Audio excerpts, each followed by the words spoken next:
From the sidelines on 1580 KGAL.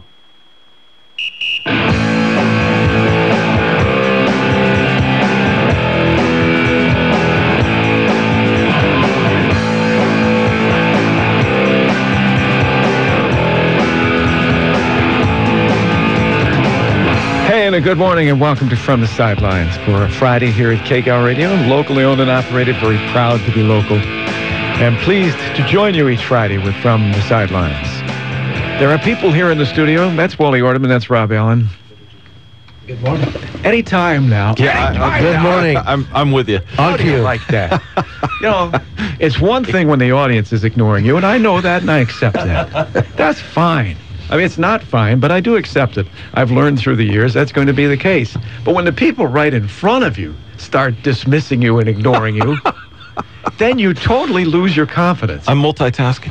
I never think about the people at home. I know they go, oh, my God, it's From the Sidelines. Can you get to the radio? No, I can't. Well, just leave it on. I know that, but I never think of them, and I can't see them. But you totally destroy my confidence when I'm starting this fine program and you're standing over there carrying on Certainly not my intent. Conversation. Well, and I tell you what, my From the Sidelines seatbelt's about worn out. The next 53 minutes is going to be a doozy. Yeah, no kidding. And there's Rob Allen. That was Wally Ordeman, the man who has totally destroyed me for the day. Hope you're happy. I'm not happy. That doesn't please me in the slightest. All right, Rob Allen. Hey, good to see you. Hey, good to see you. I'm on your side so far, Ray. Am I out of your will? You were seated there already. Have you taken me out of your will then? I mean, what do I have to do to get back in your will? Even Ryan's lucky to be in my will. All right. Here's a shocking stat to start the day. I saw this in the paper today. The NCAA's four-year graduation success rate stats for the top 25 teams currently in the Associated Press college football poll. Oregon and Oregon State. Oregon, of course, ranked number 2. Where do you think they stand in terms of graduation for the top 25 teams currently? Now, this doesn't mean just out of the 25 with everybody in the country. These teams happen to be in the top 25, but they're ranking with graduation rates at every college in the NCAA. So they're what, roughly 120 teams in Division I? Is that what we're talking about? Hang on a second. How many teams are there? It's 127 or something, isn't it? They said the 120s. Yeah. 120. I say okay. Can I say 120s to him? Yeah. All right.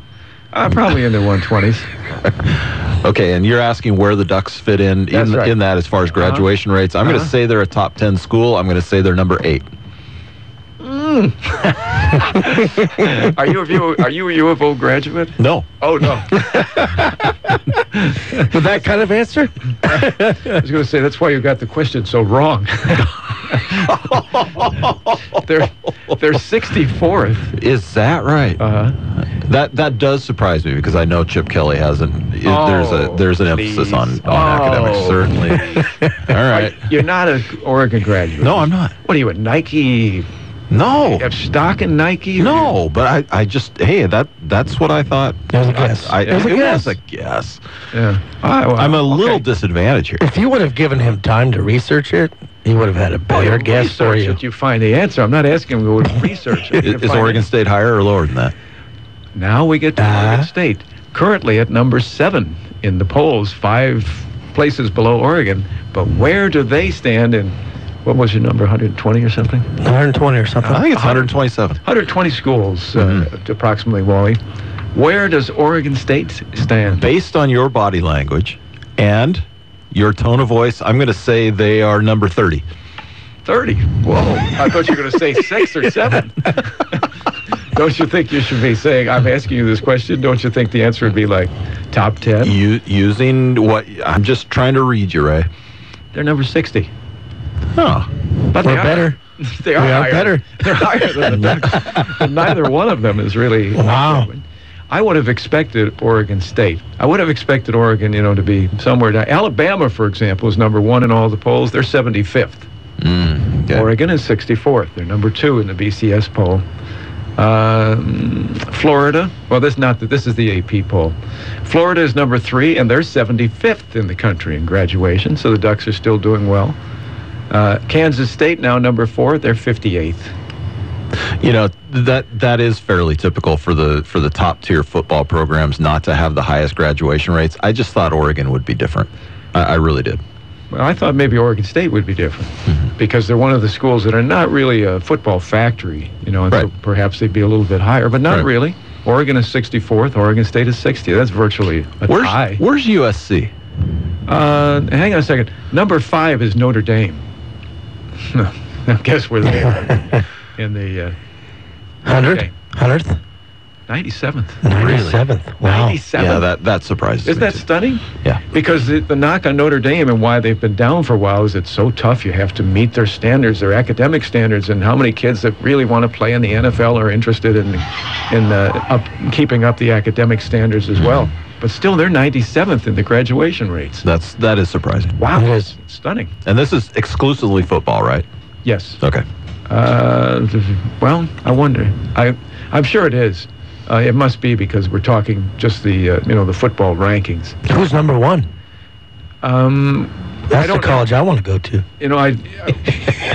Number 1. Harvard. Yale, Brown. Yeah. Well, not surprisingly, there is no number 1 among these 25 teams. Oh, so it's just given the top 25 of football. So every one of them is in double figures. I'm looking quickly for the lowest number. I think it's Oklahoma at 47th. Wow. That's the best. Notre Dame at 97th. USC, let's see, they're in the top 25 right now. Where are they? 10th? 10th, look across here, 57th? There's something wrong there. There's California and USC. That does surprise me that USC would have a better graduation rate than Oregon State. Well, somebody's doing something down there to give them a free ride. They're 57th. Down there Duck fans. We all know them. From the mild to the maniacal, they pop up everywhere. And they're always looking for ways to show their love for the U of O. Duck lips, duck hats, duck socks, and for the serious fans, a big yellow O painted right across their face. That's love. Now there's a new way for the truest of the true Duck fans to show their U of O pride. Introducing the Duck Card Platinum Visa Card. It's the only credit card that combines low rates, cash back, and the chance to support the University of Oregon Alumni Association with every purchase. When you get yours, you'll see it's a green card with a big yellow O front and center. It's a totally ducked-out Visa card, and it offers great fraud protection, online account access, all the bells and whistles you want in a Visa card. Apply for yours today at theduckcard.com. It's quick and easy. That's theduckcard.com. And hey, go Ducks! The Duck Card is offered by OCCU Card Services, LLC, a proud partner of the U of O Alumni Association. Oh my God, it's my mom. Don't answer it. She's gonna think that something's up. Something is up. Fun size. I lost my little brother on Halloween. My mom is gonna kill me. You're about to be an accessory to a major crime. Run, Spidey, save yourself. Fun size. Now showing at Carmike 12. As long as you're back for your mom, she never has to know. Fun size. Thank God. Hey, this is 100% legal. But very creepy. October 26th, featuring Carly Rae Jepsen single, This Kiss. We are bound to others, past and present. And by each crime and every kindness, we birth our future. Cloud Atlas. Now showing at Carmike 12. Yesterday, I would never have done what I did today. Cloud Atlas is showing at Carmike 12. I believe there is another world waiting for us. A better world. I won't let you go. Cloud Atlas. Rated R. In theaters and IMAX October 26th. Do you suffer from pain like joint pain, muscle pain, back pain, or painful arthritis? Then you must listen to this important message. Nearly half of all Americans suffer from some kind of pain due to chronic inflammation. Anetoblock is a breakthrough supplement scientifically proven to quickly and effectively reduce inflammation and get rid of pain. Anetoblock is so effective in preventing excessive inflammation and reducing the pain, we guarantee you'll feel a significant difference in just a few days. Best of all, Anetoblock is now available to try for free. That's right. Call 800-603-1520 now and get out of pain absolutely free. Anetoblock is now looking for real-life testimonials for anyone who has back pain, muscle pain, or painful arthritis. Call 800-603-1520 to get your free supply and get out of pain today. Just call 800-603-1520 for details. Call today, 800-603-1520. That's 800-603-1520. Again, 800-603-1520. Want to really know more? Just point, click, and learn from the Mid-Valley's best website, KGAL.com. All right, welcome back. Well, obviously, we still have problems for some reason. As I said when we signed on today, I know that the audience at home is going, who is this guy and why is he on the radio? I know that, but that doesn't hurt me because I can't see you. Wally Ordeman, on the other hand, is now looking at the clock here and being tough on me again. He was going in conversation when the program started somewhere else. But the station itself is doing the same thing. Right in the middle of a sentence, the station is saying, I've heard enough, and it just starts commercials. Nobody knows why. I asked our computer guru if he could take a look at it, thought he had it fixed. And again, the station is basically just saying, you're boring me, and it goes to a break. This hurts. It really hurts. What can I say? Hey, we're talking about graduation rates. Just quickly to finish that up, Notre Dame is 97th. We said that was surprising because you assume that the kids that go there are really interested academically. Stanford happens to be 90th in this group. But the reason is because they are tough. I mean, that's not surprising because they are tough academically and people can't make it. On the other hand, Oregon State at 60th and Oregon at 64th, probably a little easier. What's surprising to me about this, especially with Stanford, is that, you only have maybe 2 or 3 from any really good team that go on to the NFL. It's not like you have a bunch of players that are leaving early to get to the NFL. When you talk about the size of a football, how many guys are on a football team? 80? 100? Something like that? Hang on a second. How many guys on a football team, Rob? 120? About 100. Oh, it's not 120 anymore? If you've got a handful of those players that are leaving early or moving on to the NFL without graduating, that's still a very high percentage of players that are there and you would assume would go on to get their degrees. That number, especially for Stanford, is really surprising to me. But I think that just shows how tough it is. It's because it's tough, because they really do have high standards. That's why they're 90th. It also shows how many people quit. Yeah, well, how many people are quitters? Yeah, certainly that's a factor. But somebody that's on scholarship and goes to Stanford for 4 years, you would assume that then if they don't go on to the NFL, that they're going to go ahead and stick it out and they're going to go ahead and finish their degree. Especially with a redshirt year, which most players do end up redshirting at some point, gives you 5 years to complete that on their dime. Mm-hmm. It really surprised me, especially with Stanford, known for high academic standards. That I do understand that. I mean, we look at this, and if they're 10th or something, we say, well, it's because, or if we say that they're 90th or whatever, it's because they really don't care and they're just a football factory. But in Stanford's case, in Notre Dame's case, I think it's the opposite. It points out just how tough they are. Let me play something for you here, okay? I want to get your opinion on a matter here. Lance Armstrong further disgraced again this week. More things coming down on Lance. I like Lance Armstrong. I am disappointed in all the charges against him. And I guess the way it goes, since there are so many of those bicyclists who have been found guilty and so many that are ready to testify against him that he is guilty, despite of what he says, you get that feeling now, everybody does. But here is some commentary by Bill O'Reilly. Bill O'Reilly, I've got an opinion. I'm going to tell all the world how they should think, or how they should feel about anything. All right, here's his commentary on Lance Armstrong for this morning. That particularly angered me, and I want to get your opinion. Let me close the mic so you can hear the start of this. Why Lance Armstrong is a bad guy. Talking Points believes that athletes and movie stars do have a cultural influence in America, especially for children and young adults. When I was a kid, I idolized Willie Mays.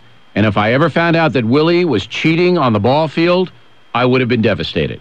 I admired his skill and the flair he brought to the game. Willie Mays definitely made my childhood better. Enter Lance Armstrong, who recently was stripped of his 7 Tour de France bicycle titles because he was taking drugs while competing. For years, Armstrong lied about that, so not only is he a cheater, he's a major liar as well. By the way, the evidence against Armstrong is beyond a reasonable doubt. Armstrong's behavior diminishes America, and he should be a pariah. He made millions of dollars by cheating. That is unacceptable and might even be criminal. If you see him, tell him that. And that's a memo. I'm Bill O'Reilly. All right, that's it from this morning. Our Talking Points. Talking Points says, always scares me. It's good for me in the morning because we play at about 6:15. And that first point when he comes back from commercial, Talking Point says, you jump up, it wakes me up. What do you think of that? First, Wally, if you're not busy. The Osgood File. This is Charles Osgood. Here's a question for you. How long would it take a team of Harvard University scientists to fool a tiny little roundworm? And why would they want to? We'll ask them after this. When you're running a facility, safety is key. That's why Grainger offers over 80,000 diverse safety products, all to help you reduce injuries and downtime and keep up with regulations. You might say safety's our middle name. Yep, Grainger, safety, Grainger. You get the idea. Now through November 30th, save off the Grainger catalog price with 25% off selected pond protective clothing and 30% off Ansel products. Just call clickgrainger.com or stop by a branch today. Grainger, for the ones who get it done. If your furnace broke down, would you call an expert rapper? Whoo! Your furnace broke down. Now everybody chilling from your head up to your toes. You got no feeling?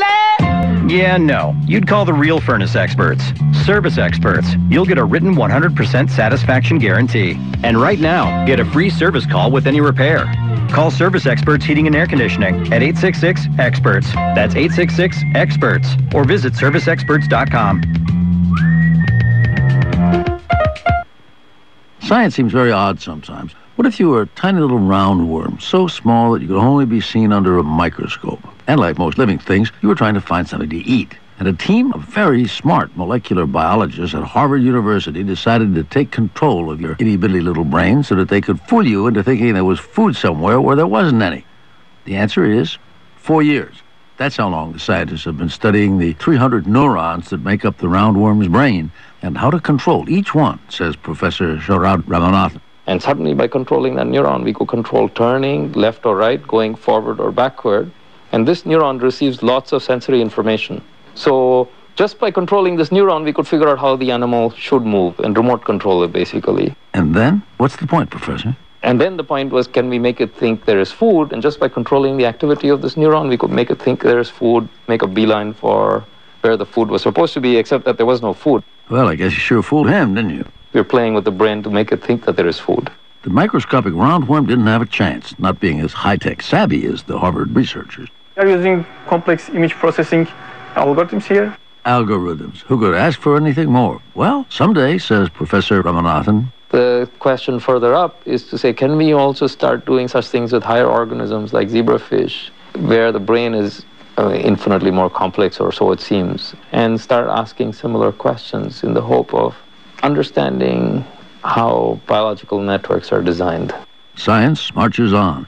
The Osgood File. I'll see you on the television come Sunday morning on CBS. This is Charles Osgood on the CBS Radio Network. Duck fans. We all know them. From the mild to the maniacal, they pop up everywhere. And they're always looking for ways to show their love for the U of O. Duck lips, duck hats, duck socks, and for the serious fans, a big yellow O painted right across their face. That's love. Now there's a new way for the truest of the true Duck fans to show their U of O pride. Introducing the Duck Card Platinum Visa Card. It's the only credit card that combines low rates, cash back, and the chance to support the University of Oregon Alumni Association with every purchase. When you get yours, you'll see it's a green card with a big yellow O front and center. It's a totally ducked out Visa card, and it offers great fraud protection, online account access, all the bells and whistles you want in a Visa card.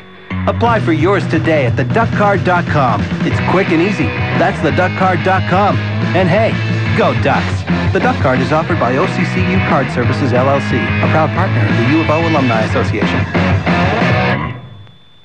Valley Talk, weekday mornings on News Talk 1580 KGAL. All right, welcome back. I just knocked the phone to the floor. You ought to come down to the studio. It's so much fun.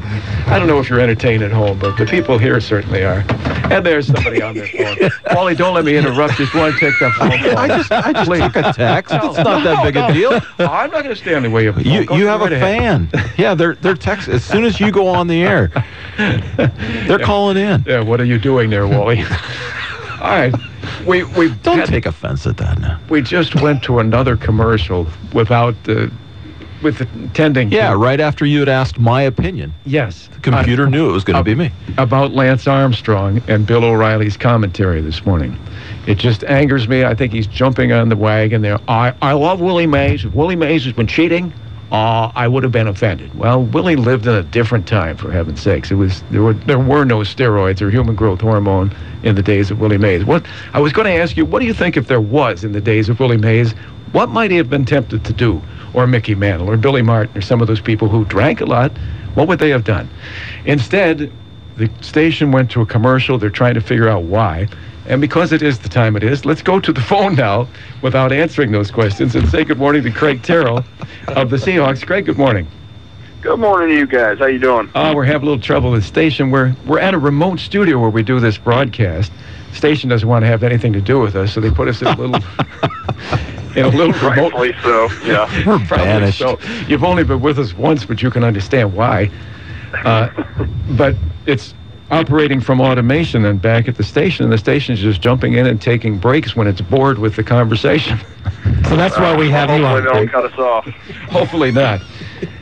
Craig Terrell is from Lebanon, along with we have the McQuiston twins who are now in football from Lebanon. Craig is also from Lebanon.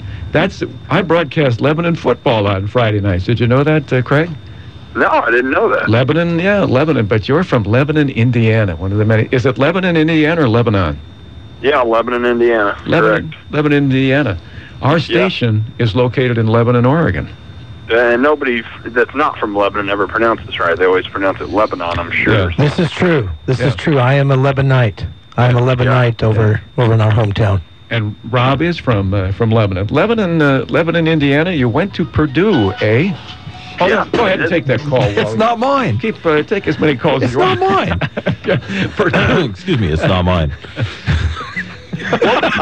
When you were growing up, Craig, when you were growing up in Indiana, what was the big game? I went to college in Fort Wayne, at Concordia in Fort Wayne. Are you familiar with that? Oh yeah, absolutely. Oh, you know where that is? I do, yeah. Yes, don't mention my name there, but it's not going to get me anywhere, huh? No. But I worked at a restaurant called the Corrals when I was there as a busboy. And I remember back it was probably 66 when Michigan State and Notre Dame were playing for number one. Mm-hmm. And Ara Parsegian's team held on to the ball at the end because all they wanted was a tie, because that would keep them atop the polls. But that's long before your time. You were says you were born in 1980. I grew up the biggest Notre Dame fan, and that's I watched Rudy on a weekly basis, and that's where I wanted to play my college football, and they didn't want to have anything to do with me. So is that right? I was excited to go to Purdue to face off against the Fighting Irish every year. Purdue in recent years, has had success against Notre Dame. I don't know, back in the 60s, that would not have been the case. There was a dry streak there for a while, yeah. I think in the Bob Greasy years at Purdue, he did well against Notre Dame, but then I think they lost for a few decades there. How did you do? We did pretty well. I split hairs with them. We were, I think, 1-2, and I lost 2. That's good. In recent years, I think Purdue has had more success against Notre Dame as they started to slip. We were just talking about graduation rates. There was a piece in the paper today about the top 25 teams in the Associated Press poll and what their graduation rate is, not compared to others, but compared to all the schools in the NCAA. Yeah. And we found most of them seems to be in the 60s and 70s. Surprisingly, there's no real no real difference between Alabama, Oregon, for example, Florida, Kansas State, and then you find Notre Dame at 97 and Stanford later on at 90. Now that seems surprising. We expected some high graduation rates from those schools, but actually they're lower. It's just because they're tougher places, right? It's not that they're graduating kids that's not that they're a football factory. Yeah, it's cool to see the teams that you would expect to be low down actually doing pretty well, and I think the NCAA has actually done a decent job of making sure that you're not just getting kids in there to play football and then they're flunking out and disappearing. You're actually getting guys an education, and so the guys that even that go pro only play for a few years, and then they have an education or a degree to fall back on. But doesn't that also seem to say that Alabama, Oregon State, Notre Dame is 97, Stanford 90th, Oregon State 60th, Oregon 64th? Doesn't that also say that maybe they're making it easier on their players than Notre Dame and Stanford do? Oh yeah, they give the players every opportunity to graduate. That's tutors, everything else are available to the players. It's not like they're just saying you're going to be a student and you're going to do it on your own. They make sure that they have the grades to be eligible and play football. Craig Terrell, defensive lineman with the Seahawks, out of Purdue University and now out of Seattle and with their broadcast team. Let me ask you about a question that I asked Wally and Rob the last couple of weeks, and that has to do with field goals, Craig. How do you feel about field goals? I mean, you're a defensive lineman. Does it anger you sometimes that somebody from Hungary comes on and kicks a 64-yard field goal after you kept them, close to the 50-yard line? You know what? I loved blocking field goals. It was like the one, sometimes the highlight of my day, and for a couple reasons. I always kind of seemed to be good at it. I got my hand on several while I was playing for the Seahawks. And the other thing, it was my one real opportunity during the game to kind of tee off on the offensive linemen, because they just have to sit there and try to hold their ground. They don't get to really come after you. So you kind of get, a few guys to pick on one guy, and we get to run over one of those guys who holds you all day and cheat and bite you and everything else. So I'm all for field goals. Not like that. I do too. That's just the perfect answer. This is a defensive player that we are talking to here. All right, well, let's divorce the enjoyment that you got out of crushing some poor guy from Hungary who's smaller than you and just a soccer player. He didn't say he bowled over the kicker. He said he got his hands on some field goals. Well, let me add to that. What he's really saying is he enjoyed killing some small guy from Hungary in the back. Sum it up. Yeah, that's it. That's it. I know that's it. Well, let's divorce that from the field goal that can destroy your game. And you as a defensive player have done a great job all day long keeping them out of the end zone. And then this little 60-pound guy from Hungary kicks a field goal at the end of the game and beats you. Didn't that just tick you off as a defensive player? Yeah, that's a tough way to lose a game. Yes. I've won a few that way and lost a few that way. So it's kind of a big swing of emotion. But you do feel like you've done your part and you've kept them out of the end zone, and they go out there and kick a game winner. But with the game winners aside, a lot of times you hold a team to a field goal. It's kind of seen as a victory for a defense, especially after a turnover or something. But yeah, if it comes down to winning and losing a game, you'd rather the real football players kind of handle it. Then how about this? I hate to see those 63, 64-yard field goals decide a game at the end that's been so close. How about this? In the last 2 minutes of the game, before you can kick a field goal, you have to get the ball inside the 20. Because then you've done something offensively. If all you have to do is get the ball to like the 46, 47-yard line, you haven't done anything, and you don't deserve to win the game in the last seconds. What do you think? That's true. That's a good point. I like that rule. Let's Let's make the call to get this changed. Man, don't feed the animal. Don't feed the animal. Please. You can tell, Craig, we've had a little counterpoint going on this issue for a couple weeks. So that's brutal. So you like that? The one nice thing where you do like to see the longer field goals is the kicker has to take a much lower trajectory on the ball. So your chances of blocking the longer field goals are significantly higher than like the 20-yard chip shot type deal, where he can really put some height on it. So but then if you get out there past the 40-yard kick, he's really got to drive it, and that's right where you're going to be having your hands up to block the kick. Okay, so you're still interested in crushing that poor little guy in the back. Yeah, it comes back to really just getting hit somebody and not.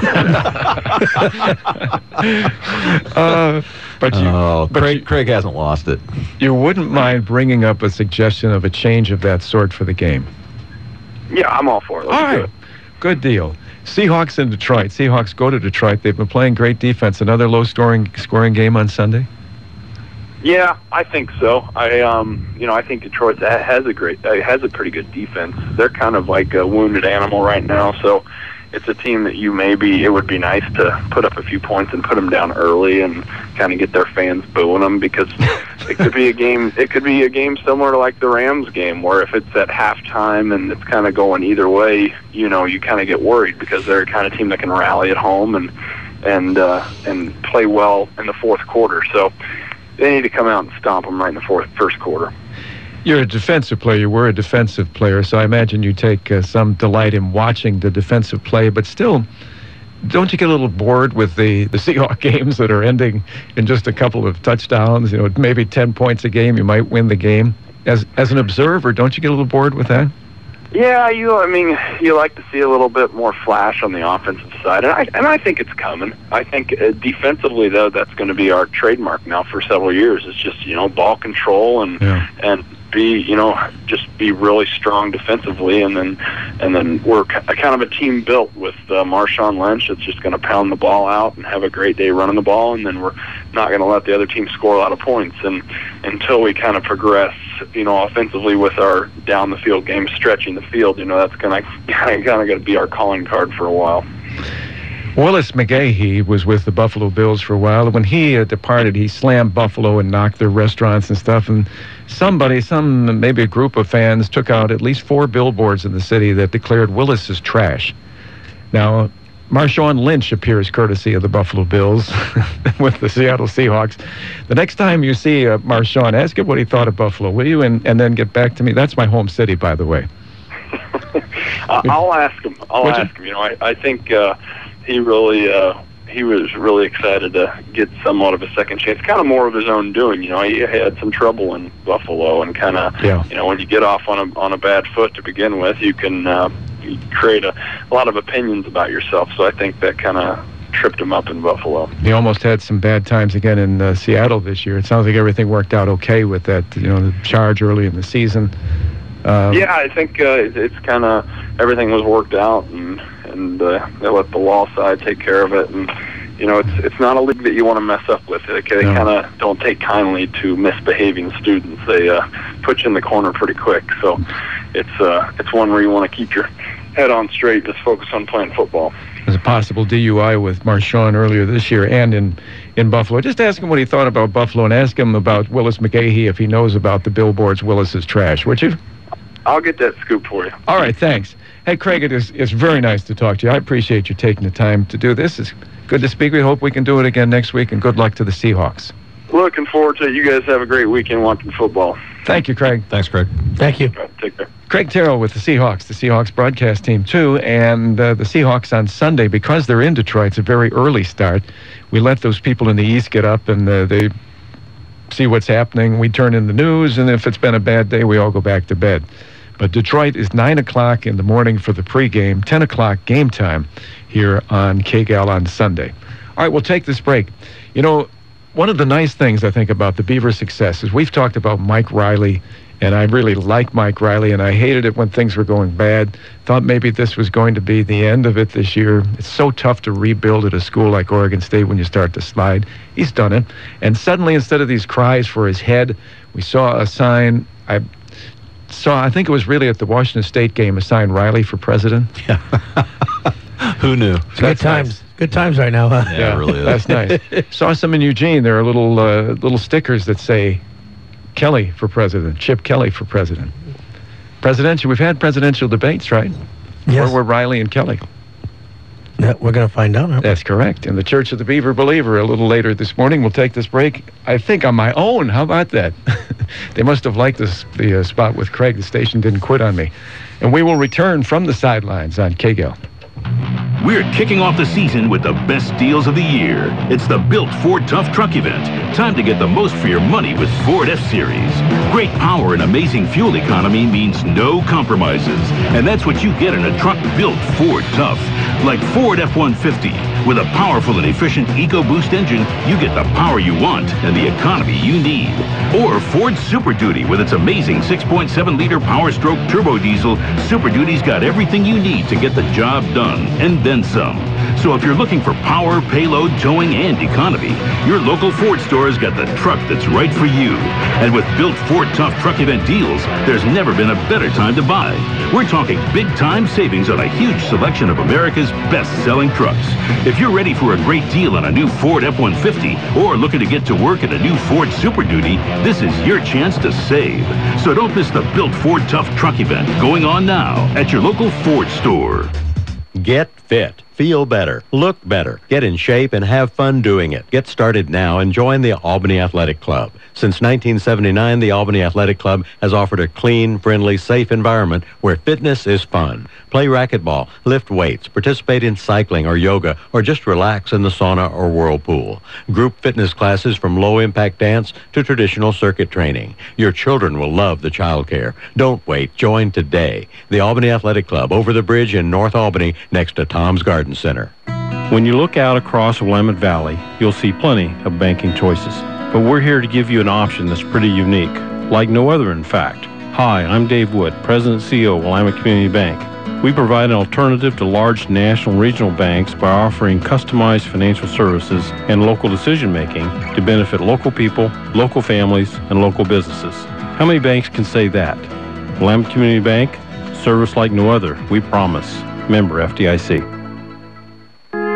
The 107th season of the Corvallis OSU Symphony Orchestra is about to begin, with 5 concerts in the regular season and a special concert on October 28th.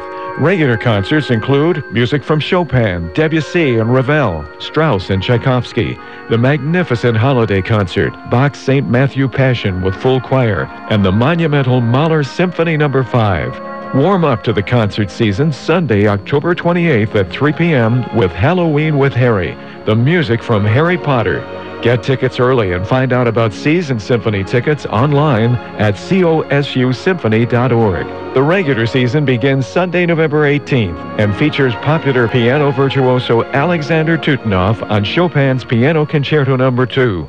Also, the Debussy Nocturnes and Ravel's Daphne and Chloe Part 2. Don't miss a single concert. Get your tickets now online at cosusymphony.org. Hear the truth and only the truth from your cultural crusader, Michael Medved, on News Talk 1580 KGAL.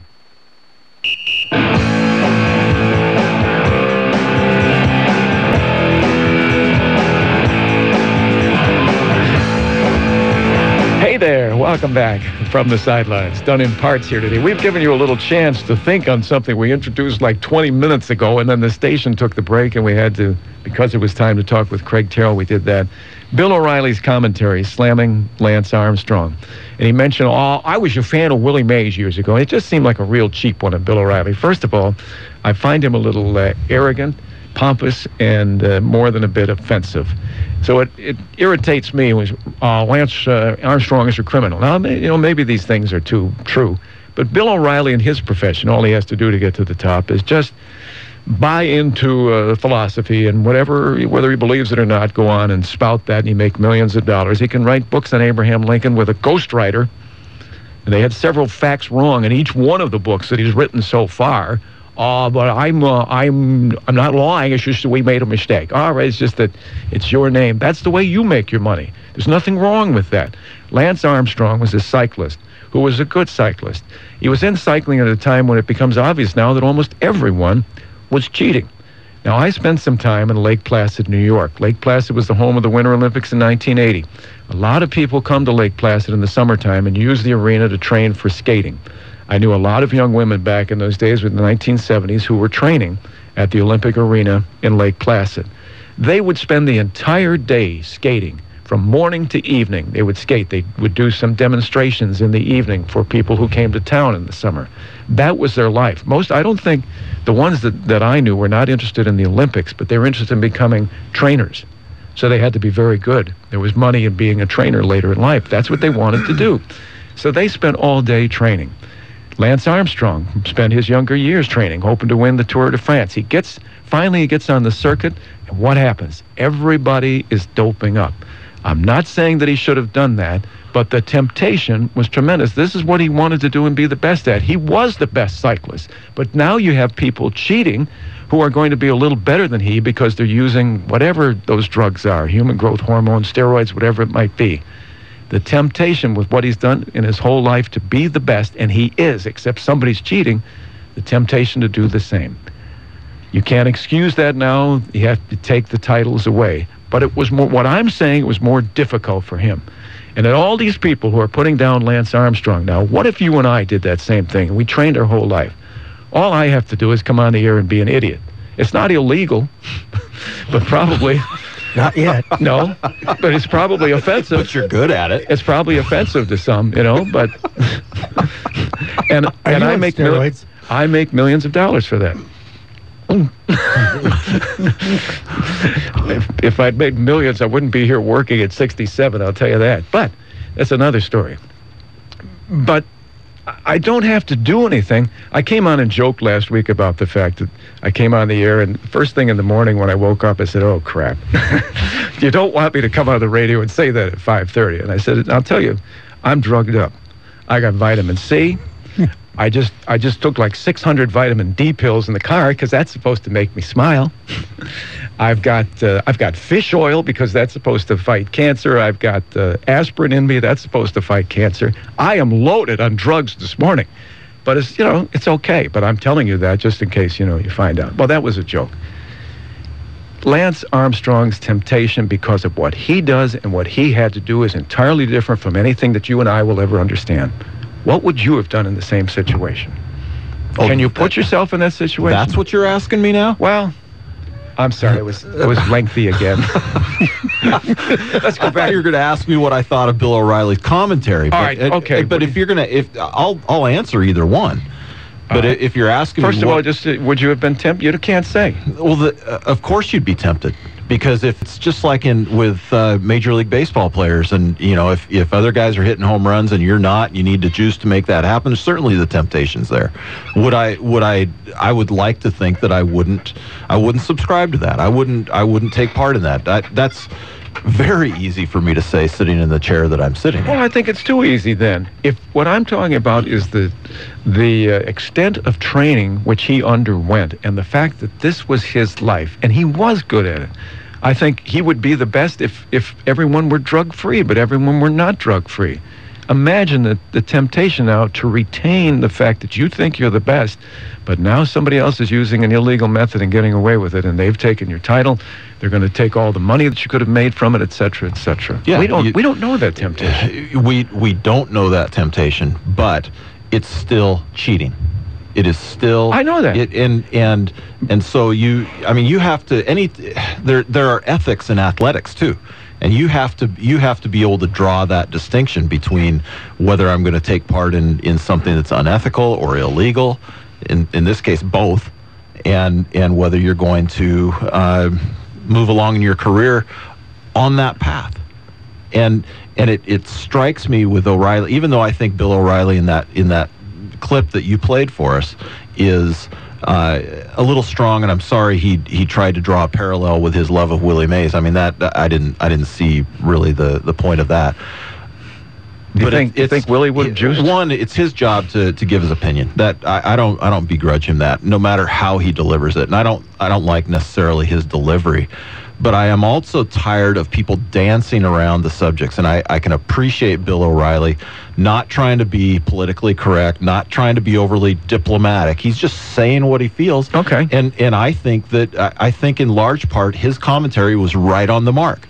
I agree. I agree with all those things, the criminality of it. I agree. He has to be stripped of the titles. That's it. But what I'm saying is I think there should be a greater measure of forgiveness for him because of the fact of where he was and how he got into it.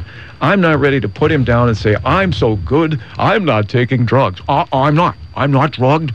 And Willie Mays, bless his heart, never took drugs. How do you know that Willie Mays never would have juiced as talented as he was, as everyone else was juicing and doing better than he because that's what they were doing? We don't know that, for heaven's sakes, Bill O'Reilly. I'll tell you what, maybe we could save this for further discussion next week. Fair enough. All right. The Reverend Mr. Orange and Black, noted couple of things. Riley for president signs, Chip Kelly for president signs. They've never debated. Why don't we get to the Church of the Beaver Believer this morning and have the first coaches presidential debate? Doesn't that sound like a good idea? Oh, yeah. All right, let's do it. This is the Church of the Beaver Believer, and I am the Reverend Mr. Orange and Black. The Beavers are still headed in the right direction. 6 games in and still at perfection. The fans, they reside in football heaven. It's the team's best record since 1907. So they're all giddy, happy, and smiley, and singing the praises of head coach Mike Riley. Not long ago, some clamored for a new coaching resident. Now they proclaim Riley for president. Duck fans, meanwhile, are in their own kind of heaven. Their winning streak now standing at 7, so they're not the least bit hesitant to promote Chip Kelly for president. So I thought today it might be great to host the very first coaches presidential debate. Greetings, everyone, from the spacious auditorium of the Church of the Beaver Believer, and welcome to the very first coaches presidential debate. Let's meet our candidates. First, the head coach of the Oregon Ducks, Chip Kelly. Chip, welcome. Hey, will you shut up? Thanks. Good to meet you, too, Chip. Let's meet our other candidate, head coach of the undefeated, wonderful Oregon State Beavers, the marvelous Mike Riley. Mike, welcome. Thank you for having me on. I appreciate it. Our great pleasure, Your Eminence. Can we get you anything? Steak, beer, pillow for your chair, anything at all? Let me know. Incidentally, although our debate today is being held inside the Church of the Beaver Believer, I, of course, am an impartial moderator. First off, let's find out a little bit about the character of our two candidates. Chip Kelly, how did you feel about losing football's national championship to Auburn? It should have been mine in the first place, and now it will be. It will be mine. Whoa. Steady, big fellow. Mike Riley, let's closely examine your character. You seem like a very nice guy. Are you? Yes. I thought so. Good answer, Your Kingness. Very insightful. Sure you don't want a beer? I think there's some back in the kitchen. Let's get presidential. First, Mike Riley, what do you think is the biggest problem facing this nation today? I don't know what I'm going to do now because we are 300 miles from the closest in and out. That is a major worry facing everyone. Another excellent answer, Mr. Next President. I think we have burgers in the kitchen, too, if you're hungry. Chip Kelly, same question. Biggest concern for the nation today? Can you give us a little respect? I'm not sure that's a problem for everybody, but I can see where that might be a problem for you. Let's turn to the economy. Mike Riley, unemployment in this country has been and remains at 8%. Your take on that, please. Well, as we go on, I feel real good about their consistency. Keenly insightful, oh champion of all that is good and wise. Chip Kelly, your take on unemployment? This ain't hard knocks, and we ain't ever going to have hard knocks. I suppose that's true if you're making $5 million a year and have Nike on your side. I want to ask you both, what is your take on being president? Chip? It's not baseball. It's not another sport where you can afford to have a let up. It is. I'm sorry, I didn't understand all of that. You know that sometimes you talk a little bit fast? No. Well, you do. Don't you agree, Mike Riley? Yes. You, sir, are a careful observer of all mankind, aren't you? All right, then, Chip Kelly. What would you point to as something you've accomplished as a coach that would show why you would make a good president? You know, I look at how many of our players from our defenses in the past are playing in the NFL. Casey Matthews, Smith, Spacer, Walter Crawford, Brendan Bear, Kenny Rowe, Eddie Pleasant. What? It would be nice if you guys didn't ask that question again. Well, I have to because I didn't understand anything you said. Then tell me this. What are the main things you think you would have to do as president? I got to block. I got to run good routes. I got to do everything. Okay, then. One final question. It's yours, Mike Riley. Would you make a good president of the U.S.? Yes. Good enough for me. You've got my vote. And that ends our debate for today. Thank you for being here, Mike Riley. Thank you for having me on. I appreciate it. And thank you, Chip Kelly. Hey, will you stop? Hey, will you stop? Hey, will you stop? Hey, will you stop? Hey, will you stop?